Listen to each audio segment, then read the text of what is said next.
Hello my dear friends, you're in the Military Summary channel and today we will discuss the situation in Ukraine on the 10th of November of 2024.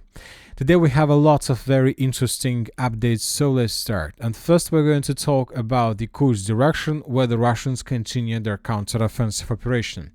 And I would like to remind you that according to the information we can find in the open sources, this is the third Russian attempt to counterattack.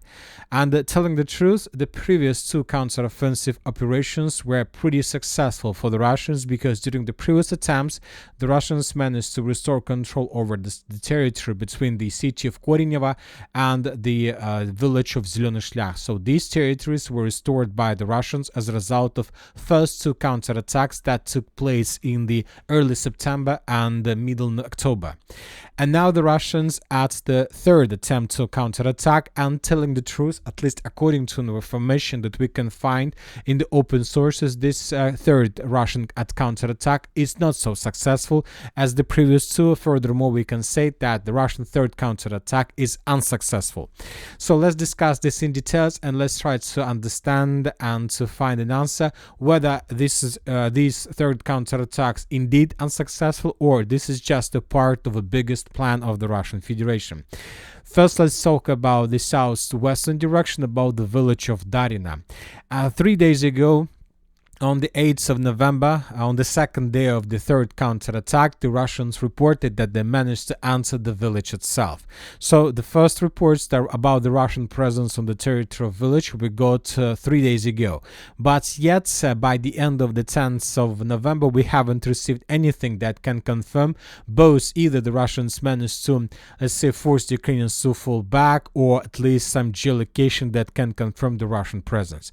Since the beginning of Russian attack in this direction, we were just receiving the significant number of videos of how the Russians were bombing and attacking the Ukrainian soldiers and Ukrainian positions and nothing more. So all these give us, let's say, an idea, and we can make a conclusion based on these reports that most likely the Russians haven't managed to force the Ukrainians to fall back from the settlement completely. The Ukrainians retreat a little bit further towards more reliable positions, and basically the Ukrainians block the Russians in the most northern part of the settlement between the village of Snagas from one side and another. During the previous 24 hours, we haven't received anything that indicates additional Russian progress on the ground. If the situation continues developing the same way, most likely the Russians would be forced to fall back. So this is the situation in this part, and we can make a conclusion once again that at least this direction of attack wasn't so successful as Russian attacks during the first and the second attempt of counterattack that took place in September and October. In this video, we can see several Russian FPV drone attacks in the vicinity of the village of Lebedevka and the village of Sverdlikova. So as you can see, the Russians are trying to use the same pattern as the Russian army is using right now in the Pokrovsk direction.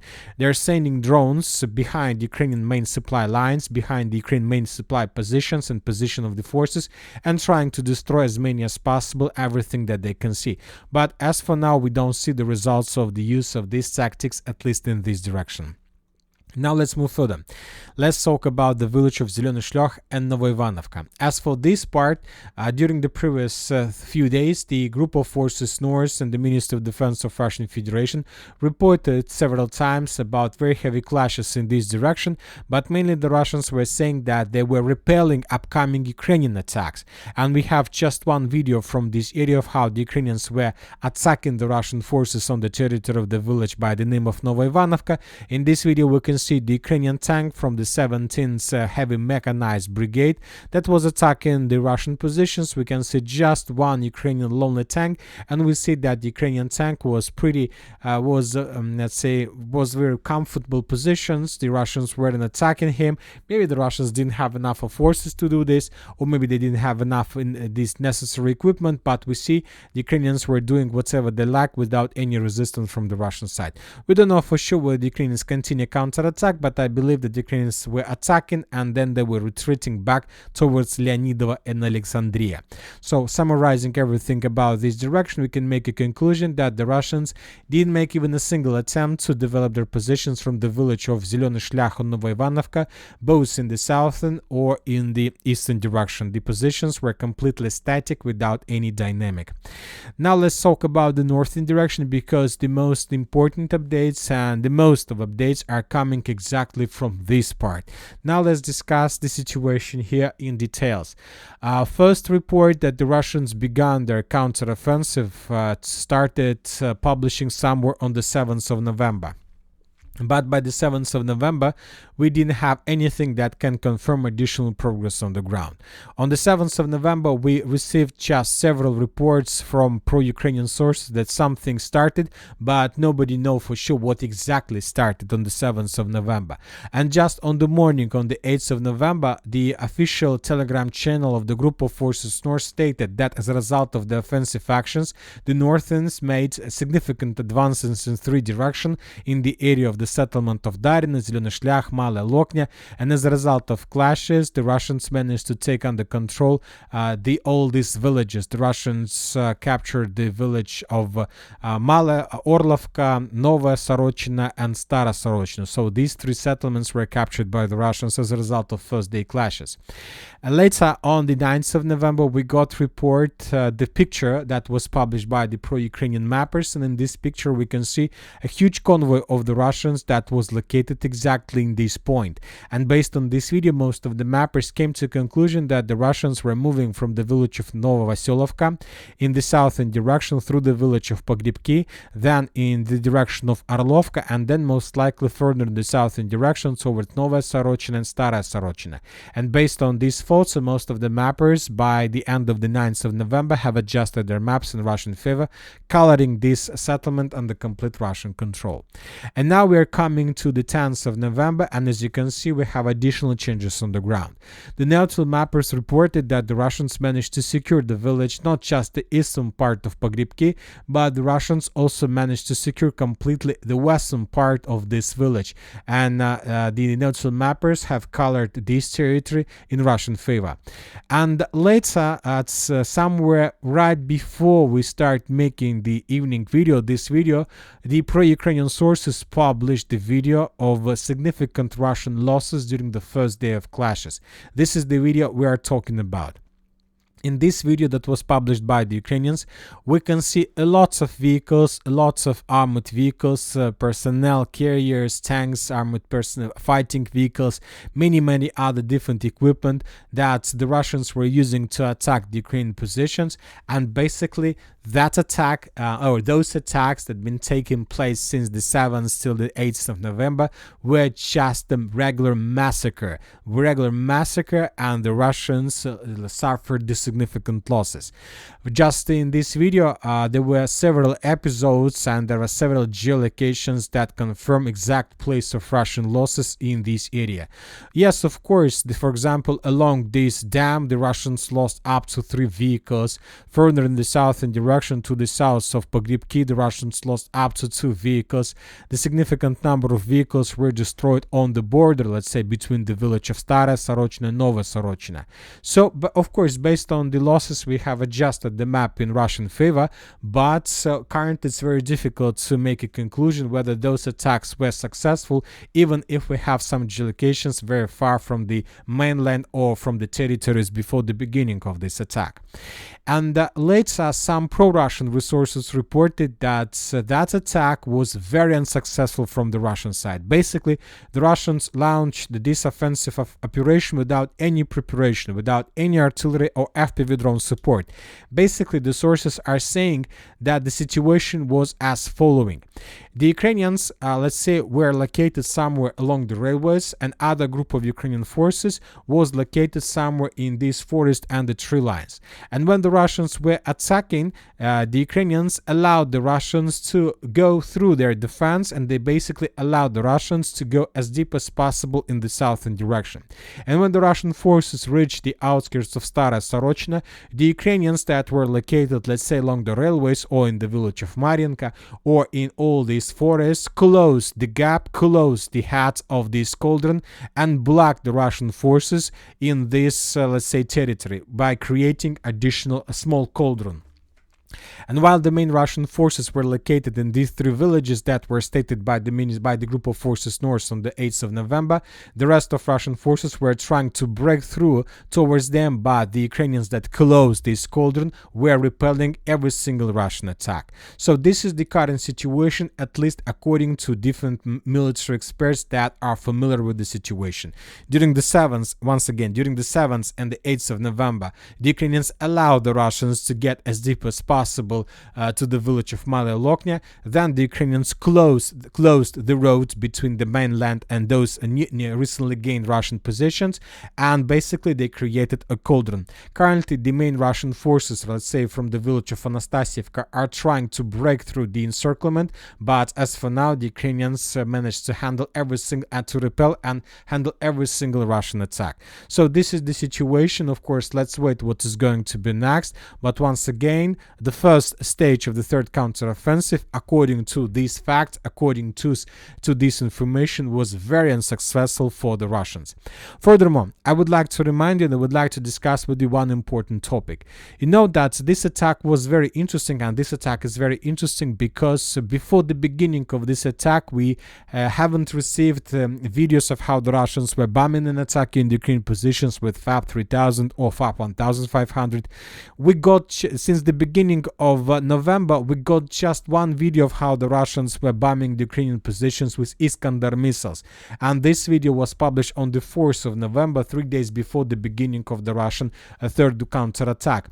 In this video, I'll remind you once again, the Russians managed to discover the positions of the 82nd or 88th Brigade of the Armored Forces of Ukraine, and then the Russians began bombing and attacking this territory with Iskander missiles. According to this video, Russians used up to 4 missiles, and that's it. After these 4 Iskander missile strikes, the Russians didn't publish even a single video that confirmed, let's say, additional strikes on Ukraine, reinforcements and reserves. And basically, the Ukrainians most likely managed to restore their power, their forces, and to stabilize the line of combat contact.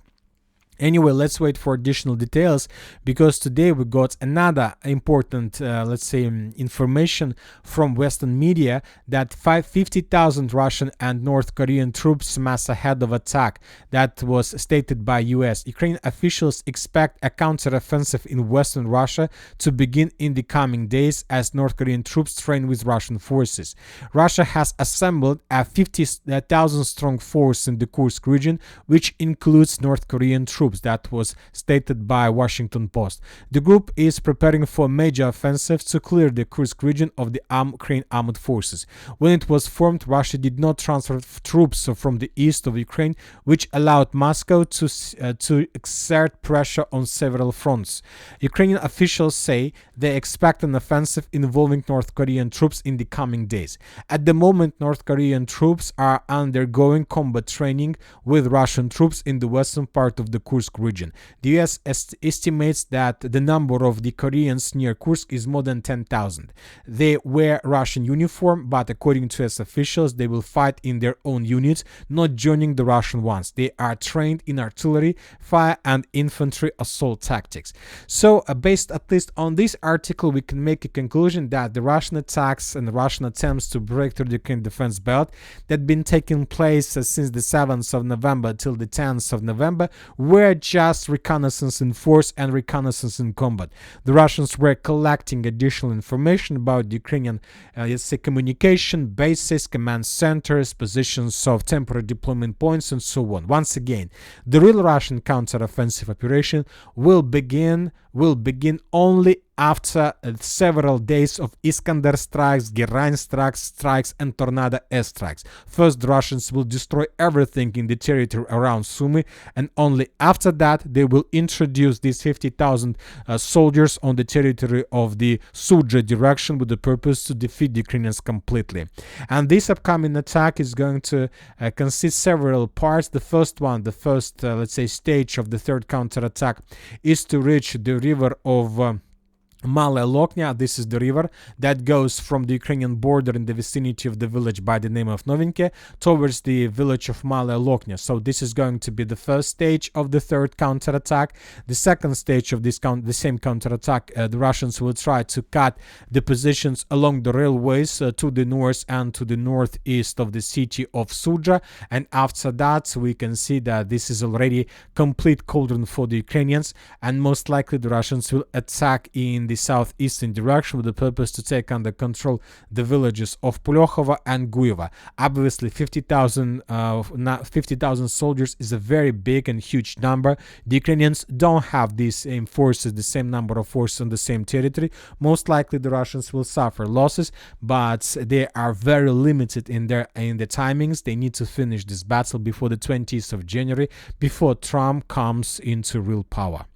Now let's move further and let's talk about the northern Kupyansk direction. During the previous 24 hours, we got report that authorities on Kiev-controlled territories in the Kharkiv region plan to carry out a full evacuation of the population in the Borova district. This is the town of Borova, and the Ukrainians are planning to evacuate everything from this territory. Let's say to reduce pressure from the civilians, they need to secure the territory and to have possibilities to fight with the Russians in the full scale, while the Russians are moving closer and closer to the river of Oskol in this direction. During the previous 24 hours, the sources reported that the Russians managed to improve their positions to the west of the village by the name of Stelmachovka and to get a bit closer to the village of Lazova by shortening the lines between two settlements. Maybe this week the Russians will begin assault operation towards this territory, and the Russians managed to maintain the line of combat contact between the village of Vishnyovo itself and the village of Lazova. So the Russians are moving. As for the Oskol foothold, we haven't received anything that confirm additional Russian progress.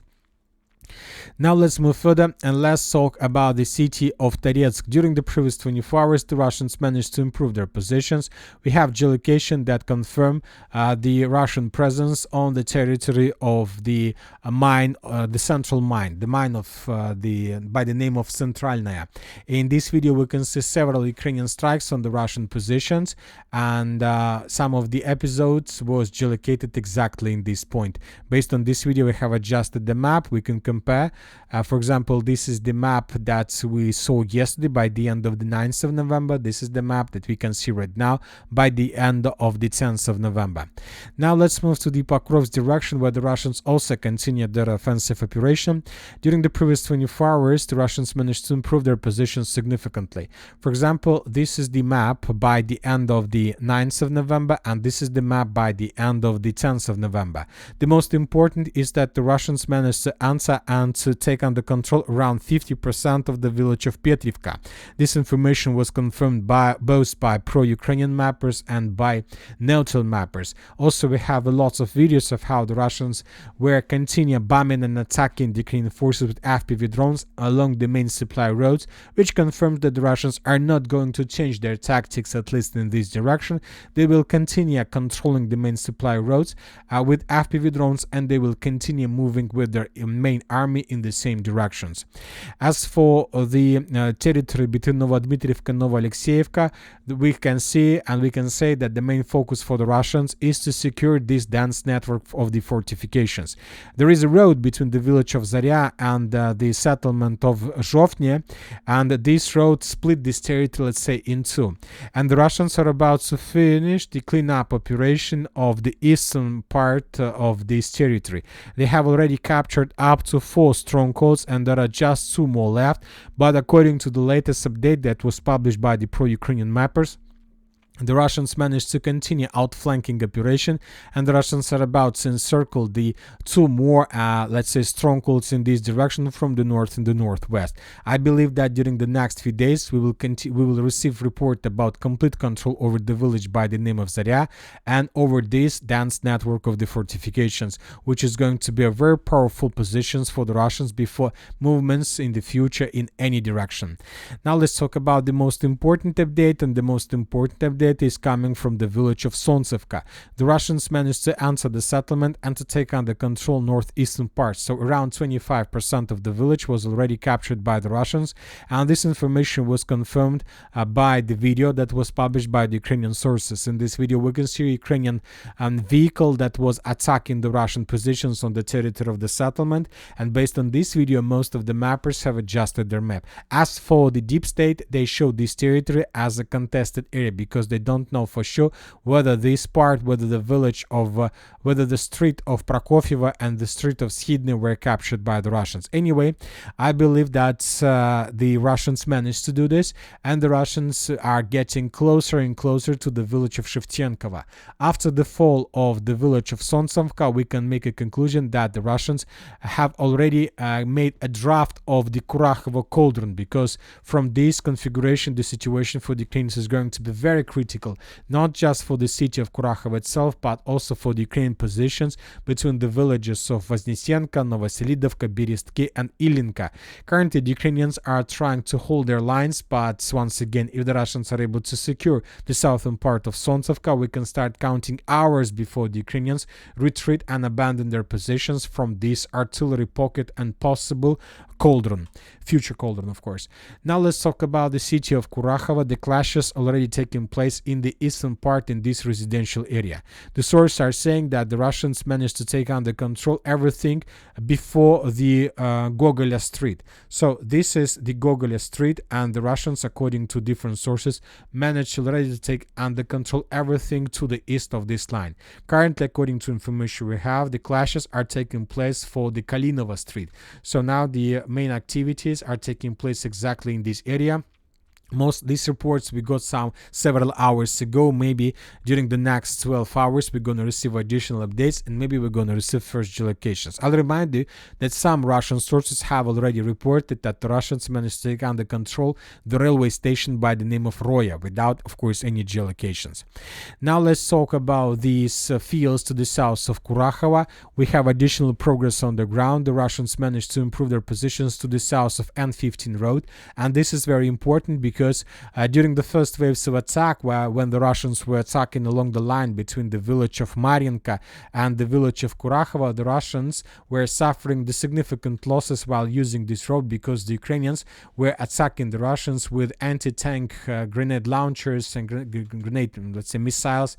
The Ukrainians were attacking the Russians from the south, and the Russians were suffering losses. But thanks to this, or due to this, let's say, improvements of Russian positions along the road, now most likely the Russians will reduce their losses, and they will be able to continue moving further with the purpose to outflank Kurakhove and to attack this settlement from the south. So obviously this is the significant progress for the Russians. Of course, the Russians are not going to stop. They will continue moving further in the direction of Sukhye Yali with the purpose to create possible cauldron in this area as well.